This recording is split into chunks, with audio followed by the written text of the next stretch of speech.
Röportaj yapacağız abi. 10.000 lira bak ben size söyleyeyim. Ha boş ver. Ya abi bekleyin.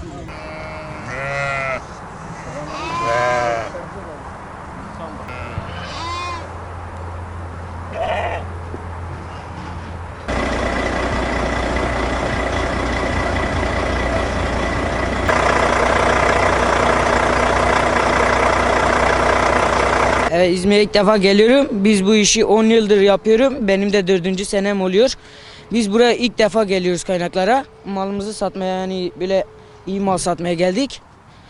Şimdi bu mallarımız da hepsi uygun fiyattadır. 150.000-400.000'e kadar malımız mevcuttur. Diş çıkarmaya, hastalıklarına, bir de böyle küspe yemiş mi yemin, yani böyle küspe yiyen hayvanlar yani böyle kabarı gösteriliyor, böyle et yoktur içinde. 25 seneden beri İzmir'e hayvan getiriyoruz. Hayvan pazarlarına. Kendim Arlıyım.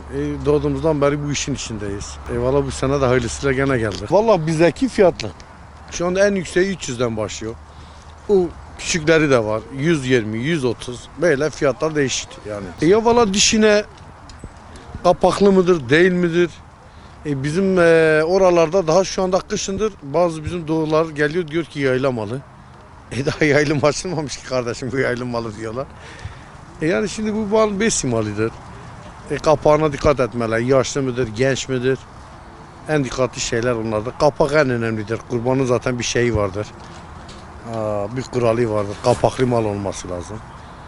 Ondan sonrası da zaten hayvanlar güzeldir yani kardeş. Sanki böyle bir müşteri vardı. Biz bugün bir iki tane de satış yaptık. Daha yeni olur inşallah. Bu pazar zaten canlı bir pazardır. Çekirdekten yetiştirmeyiz, babadan. Her yıl kurbanlığımızı getiriyoruz, yerimiz belli. Buradayız, düve getiriyoruz. Yaşlarına dikkat etmeli. Dişi hayvanda gebelik riski var. Onlara dikkat etmeliler. Yaşı tamam oldu mu, kapak açmış oldu mu tamamdır, yani kurbana uyuyor. Vallahi yeni geldik, 5 gündür geldik. Gene kendi müşterilerimiz var, 4-5 tane sattık. Daha devamında bekliyoruz. Yani en düşük şu an 100.000'den başlıyor. Benimki dişi hayvan olduğu için 220.000'e kadar gidiyor. Danalarda tabii daha da yüksek oluyor bu fiyat. Hani hissesine göre, hayvanın etine göre değişiyor. Hani bu sene umutluyuz. Geçen sene biraz ağır geçti ama bu sene umutluyuz. Hayvanlar da güzel, fiyatlar da uygun. Müşterileri bekliyoruz. Her şey müşterilere kaldı. Dede mesleğidir abi. Yapıyoruz. Buraya da, bu hayvan pazarına da 8 yıldır sürekli mal indiriyoruz. Getiriyoruz işte. 13 numaralı çadırdayız her sene. Daha erkendir. Sadece fiyat araştırmasına geliyorlar. Fiyat soruyorlar. Allah, küçük kuzularımız var, 20.000'den başlıyor. 35-37'ye kadar öyle fiyat aralığımız devam ediyor. Abi boynuzuna dikkat etmeli. Boynuzunda biri kırık, biri şey olmamalı, düzgün olmalı. Kulağında kesik olmamalı. Ondan sonra yarası veresi olmamıştı. Kör olmaması lazım. Düzgün olması lazım işte, hayvanın kurbana elverişli olması lazım. Hayvancılık çok da uğraşıyoruz da kaynaklara bu sene ilk gelişimiz.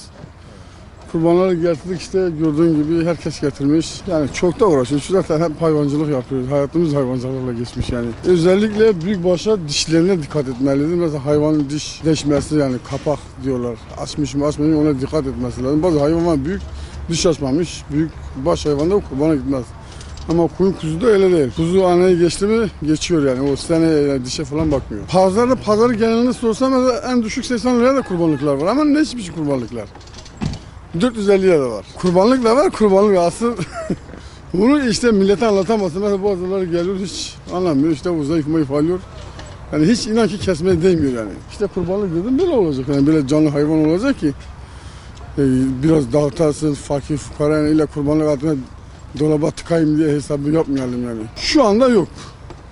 Yani tamam, yeni gelmişiz. Gelen giden sonra şu anda bir canlılık yok yani. İlerideki günlerde Allah büyüktür yani. 19 yıldır geliyorum. Hayvancılıkta 30 yıldır yapıyorum. Daha yeni başladı. Alışverişler başlamadı. Bekliyoruz. Müşteri gelecek diye bekliyoruz. Tabii de havada yağışlıydı dün evveli gün. Bugün biraz açık, bulutlu. Artık bu haftadan sonra İnşallah olur diye bekliyoruz. Vatandaşlar kurban alırken dişine dikkat etmeli. Çapa yapmış mı, 2,5 yaşına gitmiş mi diye. Artı dişi hayvanlar satılıyor gebe olaraktan. Bunların dişi hayvanı çok düşünülmemeli. Gebe çıkabiliyor. Erkek hayvanda sıkıntı olmaz. Ama sadece çapa sıkıntısı. 2,5 yaşında olunca çapaya atmış oluyor. Ama çoğu da satmak için 1 yaşında buzağları, düveleri toplayıp geliyorlar ya da küçük buzağdan çıkmış dana haline dönüşmüş hayvanları getiriyorlar. Bunlar zaten doğru değil. Fiyat 300 lira civarında, ortalama 7 kişinin alacağı hayvanlar 300 bin lira civarında. 7 kişilik danalar. Evet, yeni geldik. Pek bir hareketlilik yok. İşte 150-200 bin liraya da var. Küçük danalar 3-4 kişilik kesecek olanlar 150-200 bin liraya da var. Ama büyük danalar bunlar 300 bin lira civarında.